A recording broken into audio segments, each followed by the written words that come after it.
Hello, everyone. I hope you're all having a fantastic day so far. Today, I really want to talk about this whole challenge of juggling multiple roles at once. I know I've spoken about portfolio careers and how it's important to make sure that you're making money from more than one source of income and all this kind of jazz there. But sometimes that can be conflated because it's about understanding what makes sense for your current position and strategically, what does that specifically look like? And so today I'm talking about mastering what I call life management and how to wear many hats without burning out. Now, that is, I'll be very honest with you, a very tall order. Okay. Now, I'm not promising that from that video, but what I am saying is that we can start thinking about what you can do in order to better manage your life specifically. So again, you may be feeling like this, I don't know, but the question is, do you feel like you're constantly juggling different roles and wearing many hats, yet still falling short? So that is an important question to really dive into because that speaks to the nature of how things are changing so rapidly. There are multiple things coming into our lives, and it's not even just the bigger geopolitical or socio-economic things that are happening. It's also how life is changing very quickly in front of us in terms of our communities and circles. And so we see things on social media where our friends are either getting their new house or getting married or having new babies or whatever it may be. And it's almost like, what am I doing with myself? I feel like I'm doing all this stuff and it's still not working. But what I can say is, are you giving yourself enough of a chance? That is the ultimate question. Are you giving yourself enough of a chance? And so there is a technique that I want to talk to you about in a second in terms of how you can sort of adjust it and think about that in a deeper way. Now, of course, if this is the first time you've come to my channel, if maybe you've watched my videos, along the couple of days or weeks, then don't forget to like and subscribe and hit the notification bell to get more videos centered around careers, contracts, consulting, soft economics, whatever you want to call it. Of course, for those of you who don't know me, my name is Michael Tabradi. I'm an independent management consultant and founder of the consultancy, The Mastery Group. So the first thing I want to talk about is understanding your roles and their emotional weight. What do I mean by this? Well, every single role that you do carries some sort of emotional capital, I'm going to say. I was going to say burden, but not everything emotional is a bad thing per se. And so with this emotional capital, this translates into different types of behaviors. This translates into whether we feel energized or burnt out. And so there is a way in which we can capture this information in order for us to better understand where we're positioned. Okay. So there is this thing known as a role map. So hopefully you can see this on the screen. And so a role map is where you list out all the different roles that you do in your life. So for me, it would be a program management consultant. That's one of the things. Another thing that I would say is a trustee for a thriving and well-known charity. Another thing that I do is coaching, mentoring, and advisory. I put that in one bucket for different individuals who are wanting to excel within their portfolio career. But another role that I play is, husband, son, and brother, or friend, as an example. These are all roles that I play. So obviously you've got the ones that require you to put in work in order to get some sort of monetary value. But there's the other sort of thing where you get social value back from it, regardless of whether it's a family member or a friend or whatever it may be. So list out, mainly at least for your career, but you can do this for other parts of your life, all the different things that you do, all the different roles that you play. And then what you want to do is you want to put yourself in a position where you kind of create a table. So in column A, let's say you're doing this on an Excel spreadsheet or Google Sheets. In column A, you've got the roles. In column B, you've got time. And what you want to highlight here is, maybe in days or in hours, it's totally up to you how you want to do this, how much time you spend on each of those different things. You may want to check your calendar for the last month. And for those of you who are watching this who don't use your calendar, you need to use your calendar, I'm telling you. I don't know how you operate, because If it's not in my calendar, it does not exist. Okay, but however you do what you do, track it. Okay, and if you know what it is roughly already, then you can just do this simple exercise. So column B is basically how much time you spend on this stuff. In column C, what you have, well, you got C, D, and E. In C, you've got specifically the energy output that you believe that you expend. So you would rate this between 1 and 10. Okay, so 1 being not very much energy is spent towards this thing, and 10 being you spend every waking moment on this very thing. And of course, me saying that gives you an idea of how much is required for you to be successful within that space. So that is column C. Column D is specific to the emotional output. Okay, so what's your emotional state when you do this stuff? So for example, the trustee stuff, I feel great. I feel like I've contributed. So with that in mind, you can do a number of things. You can put an emoji there as an example, which signifies what type of emotion you're feeling, or you could put in a certain type of category. So this could be happy, sad, angry, frustrated, whatever it may be. Or you can just do a number in terms of 10 being on the positive spectrum and 1 being more on the negative spectrum. However you do it, it doesn't really matter. And then for column E is comments. So in the comments bit, you may want to add additional information that contributes to providing context behind why you chose these different things, or maybe some of the activities that you actually do. Now, once you've done all of this stuff, this puts you in a situation of understanding specifically what kind of your roles look like in life. And if you've got loads of things that are really demanding based on your time, let's say it's something like 10 hours a day on, well, it can't be 10 hours a day on 2 things because you'd have 4 hours sleep. But let's say it's 4 hours a day for 2 things every single day. That's a lot of energy spent on those 2 different things. Of course, if the emotional sort of output of that is, let's say, a sad face or a frustrated face, then something needs to change there. Why are you doing that specific thing?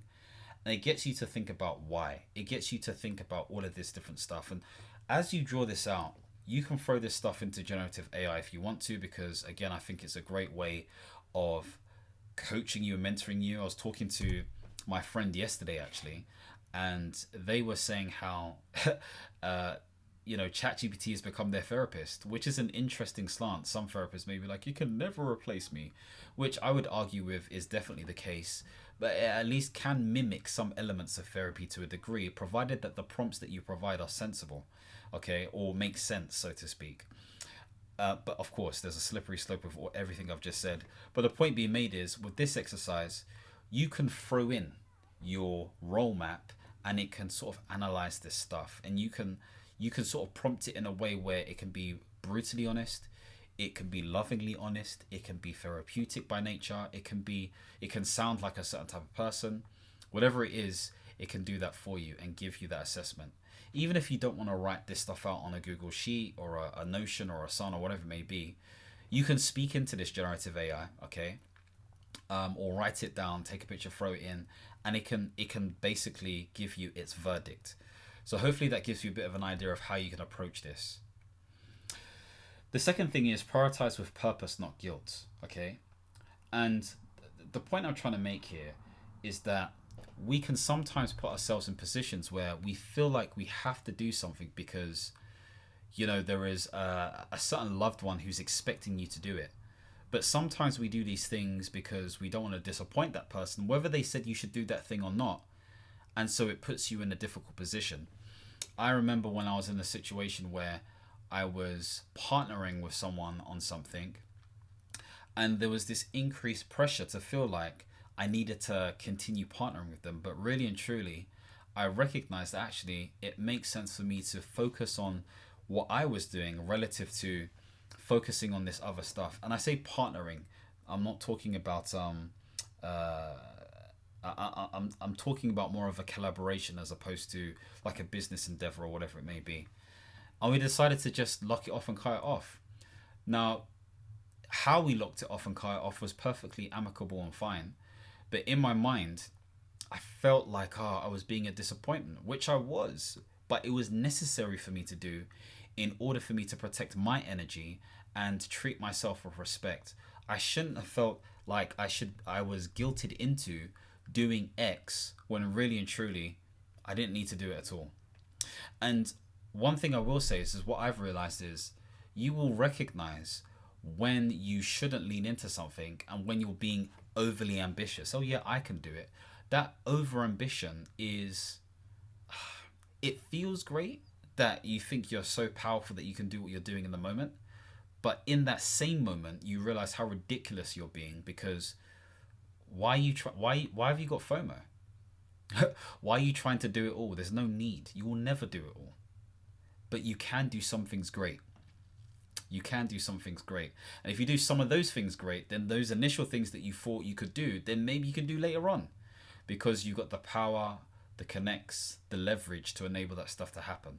And that is kind of like the crux of understanding this portfolio career. You start off with something that creates that foundational sort of like opportunity. That opportunity may come in a form of increased knowledge, increased expertise, increased connections, increased money that you can invest into these other areas that slowly either replace or supplement what you're doing. And of course, if it replaces it, then there has to be a certain level of reliability and a certain level of money and energy input and emotional input that makes sense for it to replace it. Otherwise, why are you replacing it? Why are you rushing?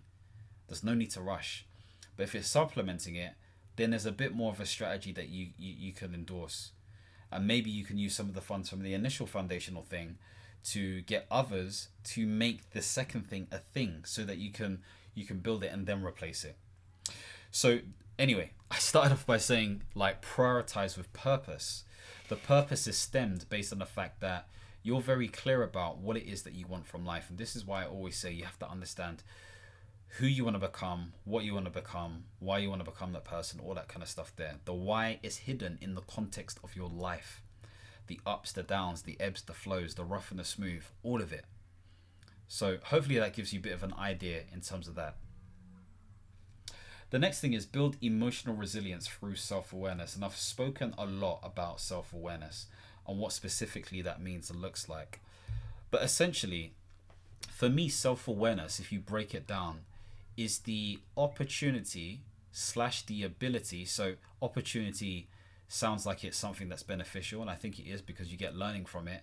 And the ability, so you are able to do something, essentially observe, note, and record how you feel in different situations.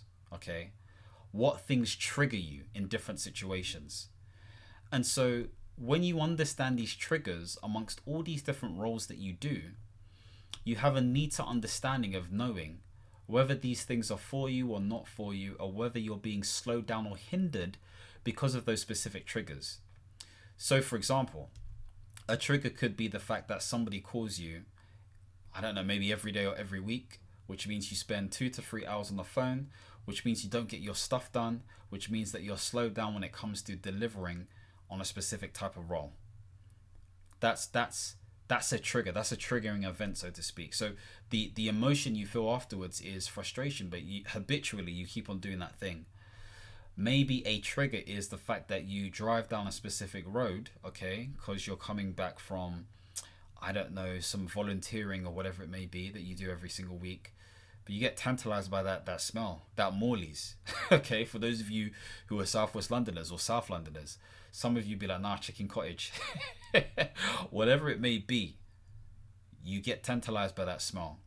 And that smell makes you do things that you're not supposed to be doing, like spending £10.50 on chicken and chips and other additional things. How do I know that? Well, I've been down that road, mate. The point being made is, and £10.50 is a lot of money when it comes to chicken and chips. The point I'm making is that what are the triggers that slow you down or contribute to you understanding whether something is for you or not for you? So hopefully that gives you a bit of an idea in terms of how you can think about some of this stuff. Of course, just very quickly, when thinking about, self-awareness, I think about the emotional intelligence model that was popularized by Daniel Goleman back in 93 to 95, I believe. And he talks about self-management, self-awareness, social management, and social awareness and motivation. So awareness is all centered around, looking around and understanding how you react to different things. Self-management is looking at those observations and determining how you want to react. So this links in with self-leadership, willpower, all that kind of stuff there. And then in turn, the social elements, so social awareness and social management, is basically with other people. That's what that specifically is. And so that gives you a bit of an idea in terms of how you manage that. But the motivation bit comes into play, because with all the information that you garner, you get more motivation to be bigger, badder, and bolder, like in terms of being better as a human being. Okay, so hopefully that gives you a sense of how all of that links.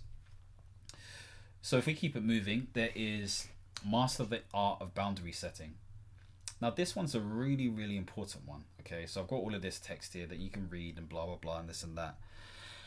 And, you're going to fall into different camps. Okay, you're going to fall into different camps. One person may fall into the camp of, I need to be extremely rigid. I know what type of person I am. My day starts the night before, all of that kind of jazz. I need a bedtime routine, etc., etc. Fair enough.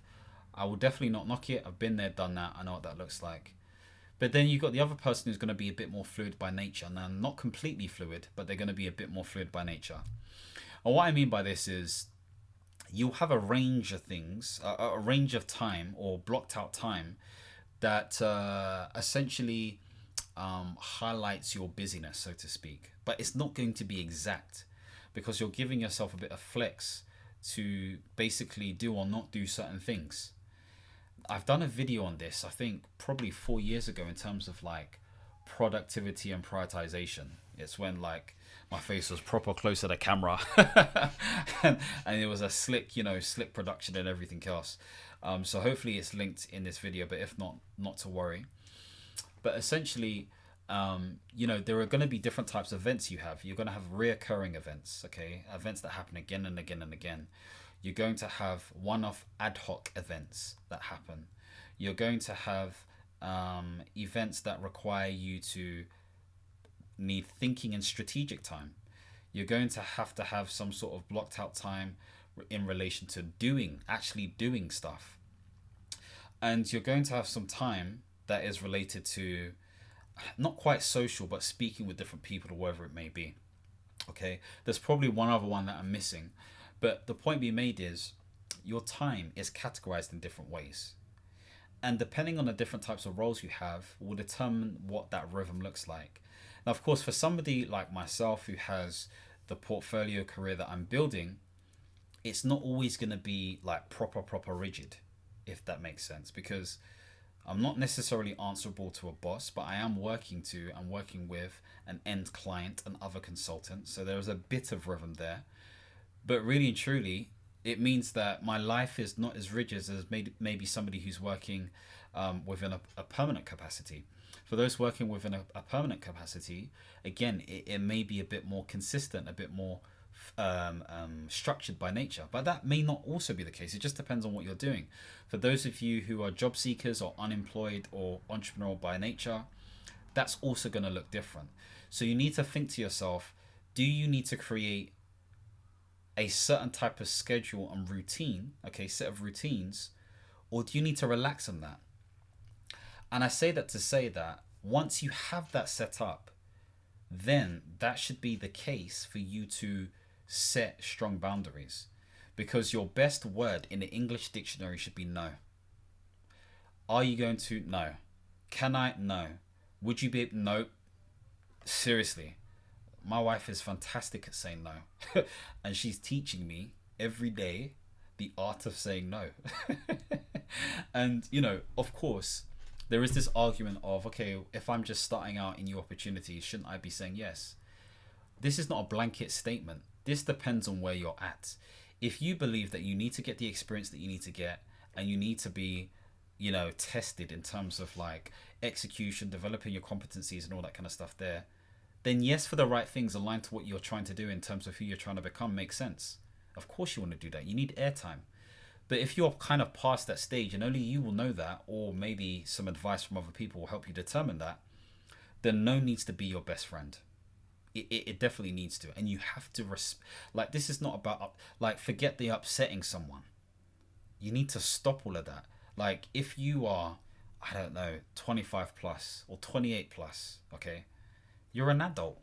Okay, yeah, I know 21 plus is an adult, 18 plus is an adult. I get that, but there is some development that these individuals are going through, and this is not from a patronizing standpoint.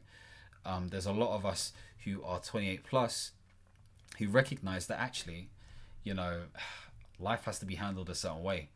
I know the 28-year-olds are like, don't put me in that 30 category.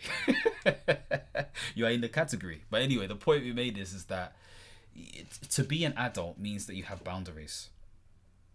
And sometimes I feel uncomfortable. There are situations where, you know, my missus will say no to something and I'm like, no, why we aren't doing this, and da da da, and vice versa. There's going to be that back and forth. But really and truly, someone, whether it's my missus or myself, has best interest for what we're trying to do as a collective, as an entity. And I'm saying, whether you're doing this with your partner or whether you're doing this for yourself, do what makes sense and set boundaries. Do not be afraid of saying no or doing something that you believe you need to do for yourself. It's not selfish. Okay, let me put the flip side on it. Let's say it is selfish. So what? So what? It's your life at the end of the day. And there are truly no real rules, okay? Including your own. There are no real ones. There are consequences, but no real rules. So you have to determine what that looks like specifically for you. So yeah, anyway, I went on a bit of a rant there, but boundaries are big. They're really, really big. And this is something that I'm learning each time. The fifth thing is leverage systems and tools for efficiency. So, you know, there's all this stuff. I talk about my life navigation system, which you can purchase below. But really and truly, whether you use something sophisticated like that or something as simple as, again, some sort of calendar, I mean, it's better than nothing. The best system I have is my calendar. So that's like amongst the chat GPTs, the AI note-taking assistants, the perplexities, the voice note AI stuff, the the Nathan automation, like amongst all of that, I will always choose my calendar. I'm telling you, because it just tells me what I need to do. Of course, I feed it, and yes, there are smarter ways of feeding it, but my calendar is my system. Okay, so you need to think to yourself, let's not try and like get things that are brand new and shiny. Let's design a system. This is why I developed the life navigation system. Okay, and I designed it because it starts with priming. It starts with understanding who you are as a person. What are your needs? What are your desires? What are the actual realities of your life? And then thinking to yourself, what do I need to do to create a system for change that makes sense for me? And if that simple system means just writing stuff down, I mean, that's all it is. Like, really, a system is an intercalated set of routines that get a specific or desired result. That's what it is. Some may say, okay, replace routines with processes. Perfectly fine. I don't really care about the definition, so to speak, as long as you understand where I'm coming from. So develop a system that makes sense. So of course, you know, these systems, like, think to yourself now, we're in an age of AI at the moment. And of course, this is going to create this is going to require some time. But you need to think to yourself, despite everything I've just said, if you have the time and space or money, one, can you hire someone else to build an automated system for you to make things easier? Or two, do you have the time to go onto YouTube and scour the internet and get some coaching from ChatGPT to help you build something on something like Zapier, if you got the piece for it, or make.com, or Nathan, which is cheaper but maybe a bit more of a learning curve, as an example. And how you can integrate some of this stuff with OpenAI or Anthropic, or with Google speech to text, or maybe there is a Canva connection that you can, like, the possibilities are mad. Like, even on Nathan, if you go onto their website, you can check that there are different recipes or automations that have been created that you can adopt and put into your workflow. So if you can find ways to improve, it's very much about automation these days. So this is where the whole agentic things come into play. If you can make things easier, do it. If not, if you don't have the time to do all that stuff, employ someone to do it if you've got the money. If you've also got the money, okay, see if you can get a virtual assistant that can help you with admin or marketing or whatever it may be, sales. I have a virtual assistant. They have been very, very helpful. I'm telling you. I had one before. Some stuff happened in terms of COVID, I think. And then I've got one again, and they've been very, very helpful. So thank you very much, April, if you're watching this. So the point being made is, get support, get help. And if you can't do any of that stuff, okay, then keep it super simple. Keep it super simple. Think about a simple, like, for those of you watching my YouTube channel, I'm producing a video like every day since the 3rd of Feb, every single day. Now, Wednesdays are the days where I have this, presentation and all this kind of stuff there. But it's only Wednesdays because that was a setup I had before. But really and truly now, I'm using my phone. I'm using my phone on every other, like, on the days before and after Wednesdays, and just filming. Am I doing this crazy editing? No, literally, it's just me talking. Cut off this end, cut off that end, upload onto YouTube. Yes, I've got some text up all on my mobile phone. I've developed a system in terms of how I do it, but I'm not creating some crazy overproducted, I don't even know if that's a word, set. I haven't got time for that because I've done that for years. It didn't really get me where I needed to get to, and it was exhausting. So I've got an easier system, one that works for me. And that's the point. At the heart of your system, it needs to work for you as an individual. So, question for you. What's one tool or system you currently use to stay organized? This would be great, because if you can share it in the chat or in the comments, should I say, we can all learn. We can all learn. I've already spoken about Notion being a big thing that I use, and also voice notes. The voice notes app, that's it. It's like a white background with black stripes on the App Store. That has been fantastic in terms of breaking things down for me. So list below any sort of tools or systems that you use. Don't be stingy. I know some people want to gatekeep, but let's share the info. All right, cool. And of course, if you would like my coaching or advice or mentoring services because you're trying to start some sort of portfolio career, then feel free to contact me via the link below, and we can schedule a mini session just to understand more about what your world is looking like, and then we can work out how we move forward in terms of coaching, mentoring, or advising. The next thing I want to talk on is cultivating a support network. Now, I've been talking to multiple different individuals who have been doing discovery calls with me based on the different videos I've been producing over the last, it's kind of been 2 months. It's not even fully 2 months yet. It's crazy.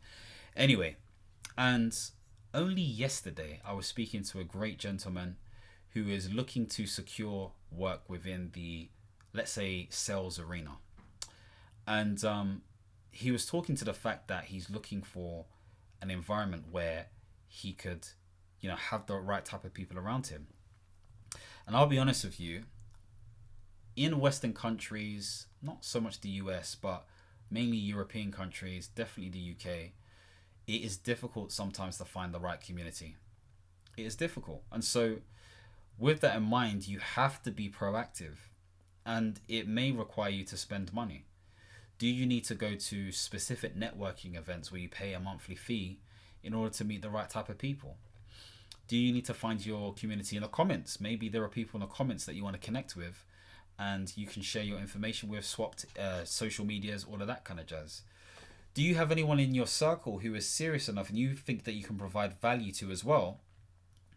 That could be an accountability buddy or a mastermind member. I remember, I think it was back in 2017 I created a mastermind group. It ran for like 5 years. One of the best things I did, because we would run this every month. It would run for about 3 hours or so. Everyone had airtime to talk. And you just left feeling so inspired and motivated and uplifted. It was amazing. I might have to do this again. But I'm very bougie with who I pick. I don't just pick anybody, And that's a key lesson. If you've ever read the book Think and Grow Rich by Napoleon Hill, he talks to this fact, and that's where I got the idea from. So maybe you develop a mastermind group. Okay, maybe you just involve your partner more. Tell them what you do. Okay, don't like just get them to understand, or maybe your siblings or whatever it may be. But don't try to be a complete island. I've been there. I have lone wolf energy to a degree. Whether you pick that up or not is unknown. I don't know. Maybe you have the same thing. But I've had to sort of cater towards this whole vibe of balancing between knowing when to just be the lone wolf, but also knowing when to integrate and be part of the group too. Because no man or woman is an island, whether we want to believe it or not.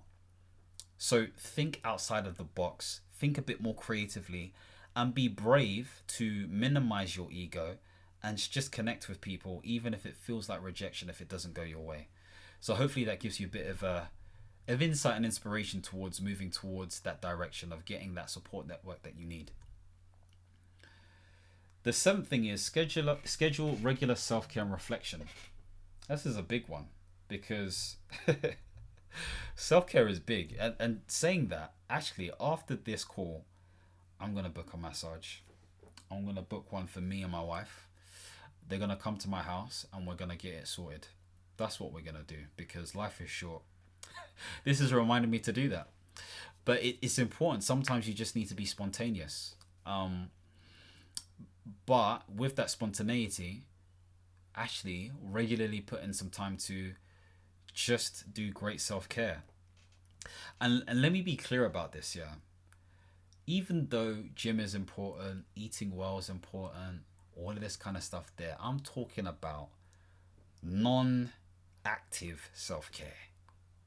So if it means getting that massage or going to the sauna or doing an experience that is just chill, maybe it's a holiday, maybe it's a getaway, maybe it's a staycation.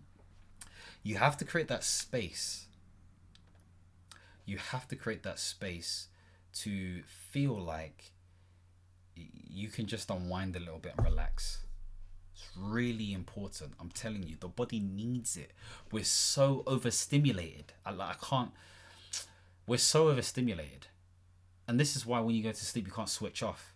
If you're eating cereal at like 11 o'clock at night because, you know, you're hungry and you didn't cook and you got all those sugars just playing around in your mind, that's going to keep you up. Plus everything else. You're kidding yourself. You're kidding yourself. Give yourself some time to relax. So maybe this is just a monthly endeavor for you. And some people may be like, oh, cost of living, I can't afford massage, this, that. You don't have to do massage, you know. Maybe your partner can learn. Okay? Maybe it's something else. But you have to define what that looks like for you. Do you understand? I'm just throwing out ideas. And this is not me saying like I know it all and all this kind of jazz there. I'm just trying to throw out ideas so you can think for yourself and be triggered to just look after yourself, because the body is a temple. It is a temple, you know, and we need to treat it with the right due respect.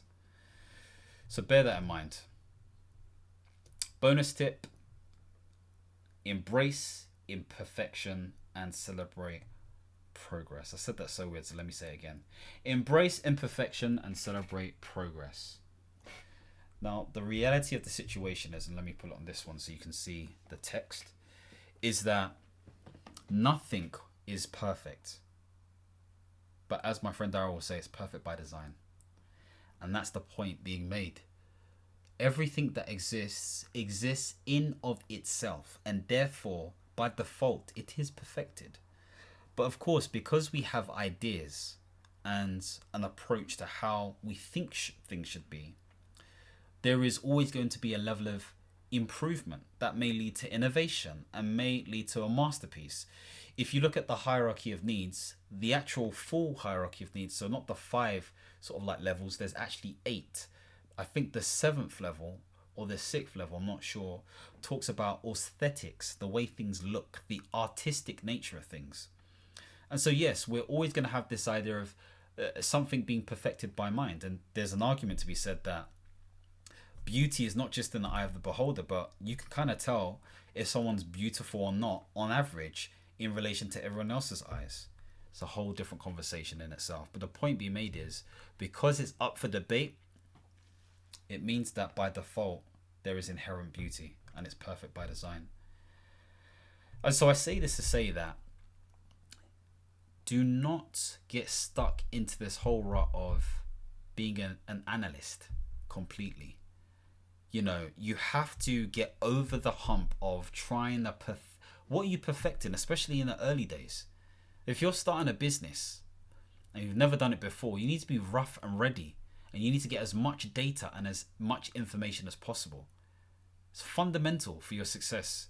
Otherwise, you're just going to lose out on the opportunities. As an example, so one thing I learned many years ago was to take mass imperfect action. Mass imperfect action. Take as much action as possible so that you get as much results as possible.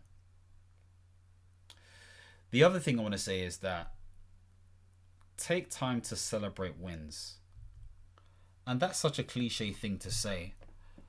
But what I actually mean is be grateful for the wins that you've had. Be grateful, no matter how small they are. So, for example, let me do this right now. A win that I've had in the last month is this YouTube channel. You know, I used to get, I don't know, 30 views, 20 views, 40 views, if I'm lucky, 90 views on my videos.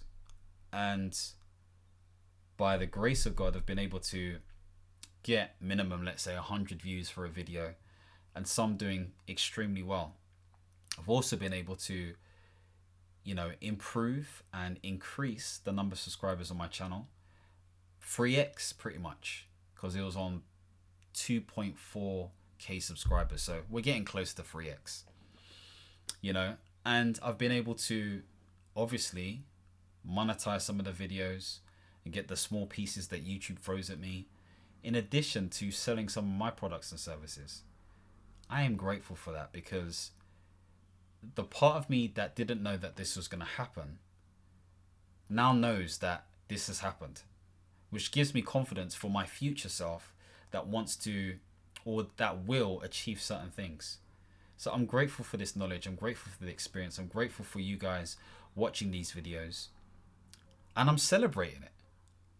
And really, truly, sometimes a celebration can be as simple as that, in terms of acknowledging your win. Now, sometimes we can be humble, okay? And we're like, oh no, the work's not done yet.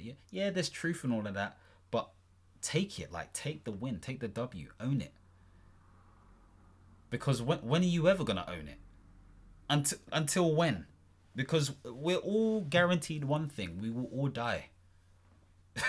So you may not have the chance to celebrate the W. And it doesn't have to be a trip to Nando's. Some people like Nando's. Come on. And other people like Nando's. Yeah. It may not be a trip to Nando's, but it's necessary. It's necessary.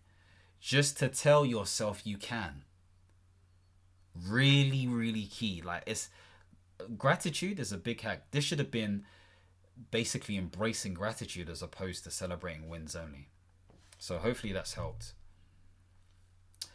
So summarizing very quickly, you can create a role map to identify where you are in life with the different roles. Ensure that the different things that you're doing are purpose driven, so you can prioritize better. You can use the Eisenhower matrix, which I didn't talk to, but you can check a previous video that I've done based on that. Delve deep into your level of self-awareness to help you to understand what you should focus on, and don't be afraid to say no, as well as set clear boundaries when it comes to progressing with what you're doing. In addition to that, it's about making sure that you systemize your work, but you don't have to overcomplicate it. It needs to be aligned to the person that you're trying to become, and it needs to just make sense. So that can come from people, technology, systems, whatever it may be. Don't let ego get in the way when it comes to building a strong support network. So think about those people around you, or people you can connect with that can, you know, help you, or you can connect with each other to help each other. Focus on prioritizing self-care. Go and book that massage, go and book that spa day, do what you need to do. And also ensure that there is a right balance between understanding how to set the right level of motivation in your life, but also celebrate those wins in a form of gratitude. So, again, let's connect with me on LinkedIn, subscribe to my channel if you can, and hit the notification bell, because again, I'm trying to provide as much information as possible. This is a thought experiment at the moment. I'm just literally having fun with this. I won't be doing this every day forever. So yeah, definitely subscribe to this channel to keep up to date with all the different videos centered around this stuff. And of course, you can connect with me on other socials like TikTok, Facebook, Instagram, the whole shebang. But I'm more on LinkedIn, but because of like the messages and stuff, it does take me a while to get back. So apologies if that is the case. Now, of course, if you want to see more videos centered around portfolio careers, soft economics, things centered around, just basically how you can win in life, then don't forget to subscribe and hit the notification bell. And as always, my friends, understand, reach, and expand. Peace.